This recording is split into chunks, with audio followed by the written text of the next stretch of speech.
November 18 தேசிய மற்றும் விளையாட்டு நிகழ்வுகள் பார்க்கலாம். முதல் கேள்வி, இந்திய இராணுவ தளபதி உபேந்திர துவிவேதி.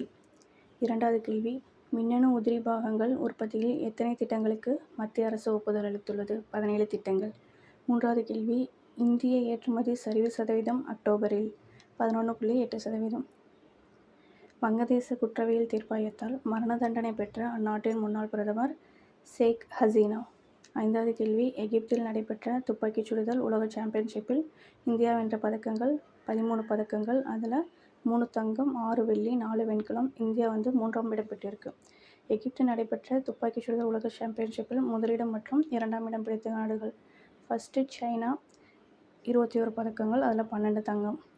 செகண்டு தென்கொரியா 14 பதக்கங்கள், அதில் 7 தங்கம். ஏழாவது கேள்வி, 25 மீட்டர் சென்டர் ஃபயர் பிஸ்டல் பிரிவில் வெள்ளிப்பதக்கம் வென்றவர் குர்ப்ரீத் சிங். எட்டாவது கேள்வி, ஏடிபி ஃபைனல்ஸ் ஆடவர் டென்னிஸ் போட்டியில் சாம்பியன் பட்டம் வென்றவர் இத்தாலியின் யானிக் சின்னர்.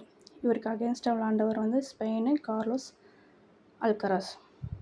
ஒன்பதாவது கேள்வி, ஏடிபி ஃபைனல்ஸ் போட்டியில் இரட்டையர் பிரிவில் சாம்பியன் பட்டம் பெற்றவர்கள் ஹென்றி பேட்டன், ஹெலியோரோ.